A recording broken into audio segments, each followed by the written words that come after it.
You go. Where shall I go? What shall I do? Frankly, my dear, I don't give a damn. Did you know that Gone with the Wind almost had a completely different ending? For years, producers fought over how the movie should finish. But here's the crazier part. The most famous movie in Hollywood history almost never got made at all. Thousands of women auditioned for Scarlett O'Hara. Hollywood studios didn't think an unknown actress could play such a powerful character. They were wrong. This movie changed cinema forever, and behind the magic was chaos, heartbreak, and wild decisions that almost destroyed the whole production. Let's dive in and discover 20 weird and amazing facts about Gone with the Wind. Number 20. The script was written during filming. David O. Selznick hired a famous writer named Ben Hecht to work on the script while the movie was already being filmed. Hecht worked so fast that he'd write scenes the night before actors performed them. Directors would get new pages of dialogue while standing on set. The cast never knew what they'd be saying until the last minute. Vivien Leigh, who played Scarlett, had to memorize lines constantly. Some actors were furious about this chaos, but Selznick loved the speed and freedom it gave him. He could change scenes instantly if he didn't like how they looked. It looked smooth on screen, but it was pure panic behind the camera. Number 19. Scarlett's dress cost more than most people's houses. The famous green velvet gown that Scarlett wore to the charity ball was incredibly expensive to create. Designer Walter Plunkett handmade it with real silk and expensive fabrics. The dress cost thousands of dollars in 1939 money. That's equivalent to over $50,000 today. Just one outfit cost more than an average house. Plunkett designed hundreds of costumes for the film. He spent months researching how people dressed during the Civil War era. Every button, every stitch, every fold had to be historically accurate. Yet most viewers never noticed the incredible detail. They just saw a beautiful green dress. What looked like simple elegance was actually a masterpiece of expensive craftsmanship. Number 18. Clark Gable nearly quit the movie. Clark Gable, who played Rhett Butler, was exhausted and wanted to leave the production many times. Director George Cukor clashed with Gable constantly. Gable thought Cukor was too tough on him. He felt embarrassed by some of the emotional scenes. Other actors and crew members took sides. Finally, Selznick fired Cukor and hired a new director, Victor Fleming. Gable felt happier immediately, but losing Cukor meant losing months of progress. Scenes had to be reshot. The whole production fell behind schedule. Gable stayed, but he was never truly comfortable during filming. What looked like a confident performance was actually an actor fighting with his own feelings. Number 17. The horse rearing scene almost killed an actress. During the famous scene where Scarlett rides a horse frantically through the streets, something terrifying almost happened. Stuntwoman Yakima Canutt was supposed to perform the dangerous riding tricks, but Vivien Leigh insisted on doing parts of it herself. The horse became wild and reared up unexpectedly. Leigh nearly fell off. The camera kept rolling because directors didn't realize how dangerous it was becoming. One more second, and she could have been seriously hurt. The fall would have ended her career, or worse. Selznick decided to use Yakima Canutt for all future horse scenes. He realized he'd been pushing his actors too hard. That wasn't movie magic. That was real danger nobody talked about. Number 16. Vivien Leigh cried real tears for days. Vivien Leigh was so committed to her role that she stayed emotionally devastated during filming. She lived as Scarlett. She didn't just turn it off between takes. Directors would shoot her crying scenes, and she'd keep crying for hours afterward. Other actors noticed she seemed depressed. Leigh kept a diary where she wrote about her character's pain as if it were her own pain. She suffered through the entire production. By the end of filming, she was exhausted mentally and physically. Years later, she admitted that playing Scarlett broke something inside her. The performance looked effortless and real, but it cost her a piece of her own heart. Number 15. The burning of Atlanta was a real fire. When Atlanta burns in the movie, filmmakers didn't use special effects or fake flames. They set a real, massive fire on the studio backlot. Hundreds of extras ran through actual flames. The heat was so intense that actors felt genuine terror. Some performers were truly scared they'd be burned. This was 1939. There were no safety regulations like we have today. Stunt people and extras stood dangerously close to real fire. Insurance companies were furious. But Selznick wanted authentic flames on camera. The result was the most realistic burning scene ever filmed at that time. It looked powerful and devastating because it was. But what looked like controlled filmmaking was actually a risk that could have killed people. Number 14. The movie used 4 different directors. Gone with the Wind had more directors than most films have writers. George Cukor started the film. Victor Fleming took over. Sam Wood stepped in for parts. William Cameron Menzies directed specific scenes. Each director had different ideas about how to tell the story. Actors had to adjust to new directing styles constantly. Vivien Leigh had to change her performance approach with each new director. The cast was confused. Nobody knew whose artistic vision would win. Somehow, the final movie felt unified and smooth. Critics couldn't tell that 4 different people directed it. This wasn't teamwork. This was creative warfare that somehow created a masterpiece. Number 13. The miscarriage scene was too graphic for audiences. In one of the film's most important moments, Scarlett has a miscarriage after Rhett throws her down the stairs. The scene Selznick filmed was incredibly brutal and graphic. Test audiences gasped in horror. Parents covered their children's eyes. Religious groups complained. Selznick had to cut parts of it out. He also cut the actual moment Rhett throws her. The final version is much softer and less violent, but if you watch carefully, you can still feel the darkness. The original scene was darker and more real than what we see today. It would have shocked even modern audiences. The violence in the cutting room was worse than what made it to screen. Number 12. Hattie McDaniel faced racism. Even at the premiere, Hattie McDaniel won an Academy Award for playing Mammy. She was the first black person ever to win an Oscar.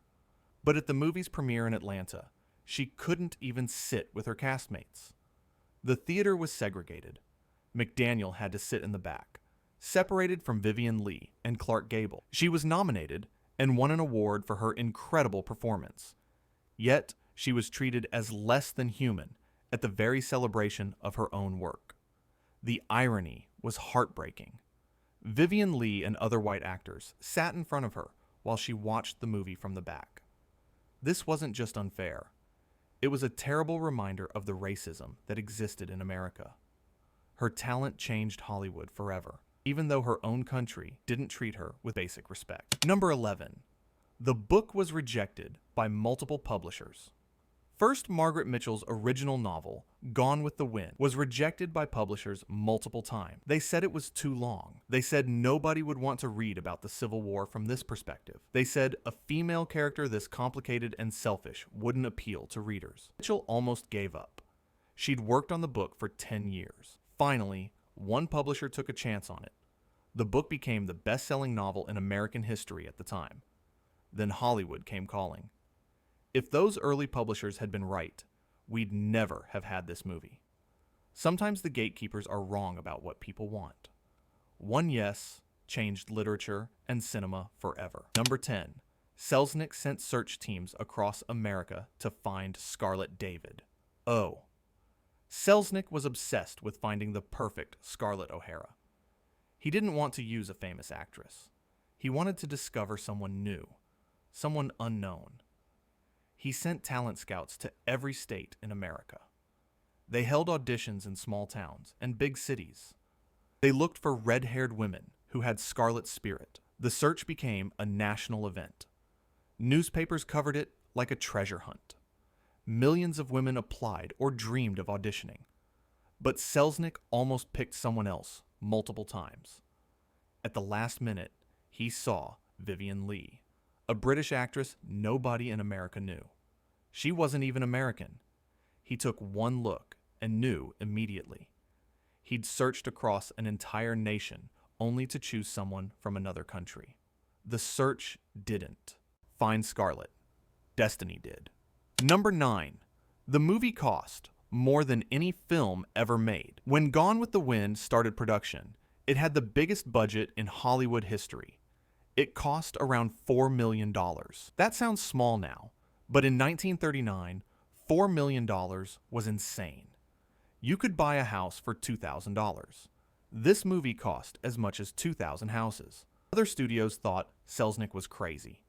They said he'd lose everything. But Selznick believed in this story so deeply that he spent money like it was unlimited. He refilmed scenes. He bought expensive costumes. He hired the best talent, no matter what it cost. When the movie finally made money, everyone admitted Selznick was right to invest so much. But at the time, it felt like the riskiest decision in cinema history. Number 8. Scarlett's famous line, "Almost never made it to screen." When Rhett says, "Frankly, my dear, I don't give a damn," that line caused absolute chaos. The word damn was forbidden in 1939 Hollywood. The production code said swearing wasn't allowed. Studios faced huge fines if they used forbidden language. Selznick fought with censors for months over that one line. He said it was essential to the character. He said removing it would ruin Rhett's final moment. Censors said no way. But Selznick was so powerful, and the movie was so important, that he convinced them to make an exception. That single word cost him money and political battles. Today, we barely notice it. But that line broke a rule that had controlled Hollywood for years. Sometimes, breaking the rules changes everything.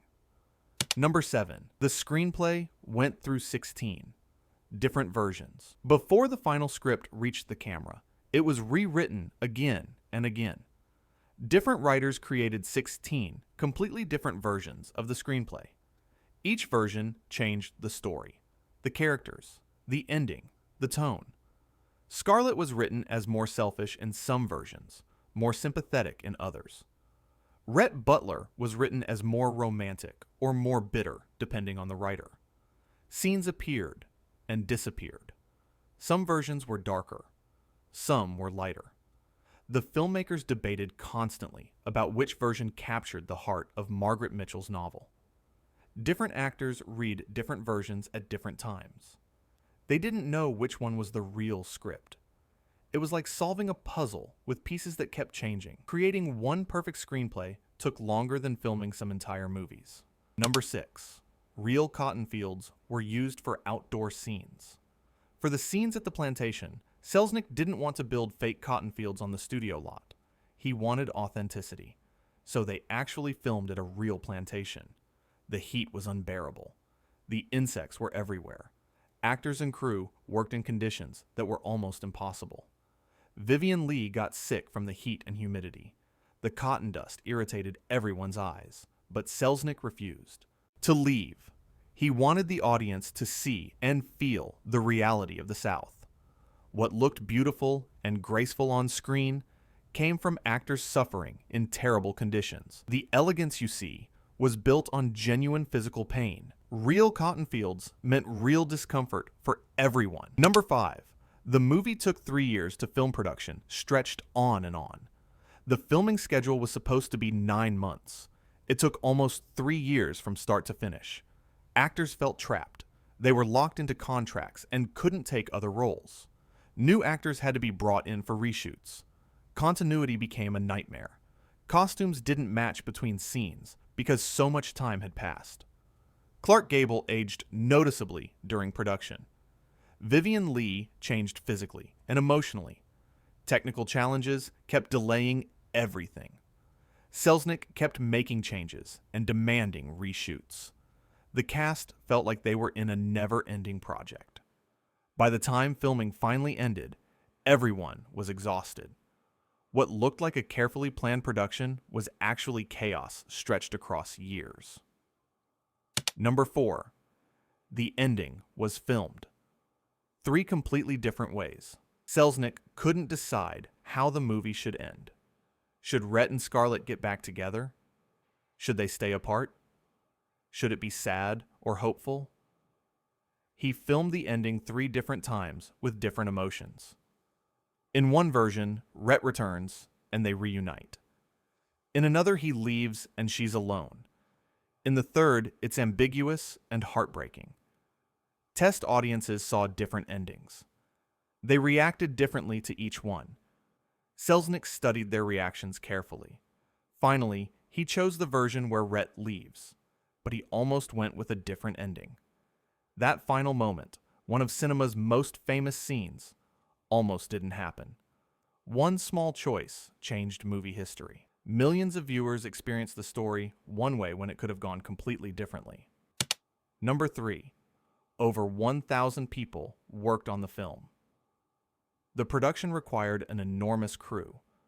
Hundreds of costume makers, makeup artists, set builders, and assistants worked on Gone with the Wind. Thousands of extras played Confederate soldiers, townspeople, and enslaved workers. This wasn't just a big movie. It was a small city of people working together. Departments had departments. There were specialists just for making sure horses looked right. Specialists just for making sure fabrics looked historically accurate. Specialists just for managing the massive crowds. Some people worked on small details that maybe 50 people ever noticed, but every single person mattered. The collective effort of over 1,000 people created this masterpiece. It wasn't one person's vision. It was a community's sacrifice. Number 2. Vivien Leigh. Almost wasn't Scarlett at all. Vivien Leigh was virtually unknown in America when she auditioned. Hollywood insiders pushed for other actresses. Joan Crawford wanted the role. Bette Davis wanted it. Barbara Stanwyck wanted it. These were massive stars. Selznick considered all of them seriously, but he kept coming back to Vivien Leigh's screen test. Something about her captured Scarlett's complex personality. Something about her eyes showed both strength and vulnerability. Still, he almost didn't hire her. At the final moment, doubt crept in. Was she too British? Was she unknown enough to carry such a huge movie? But Selznick took the risk. That decision gave us one of cinema's greatest performances. If he'd chosen differently, the movie would be completely different. One moment of courage created cinematic magic. Number 1. The novel outsold every book in America.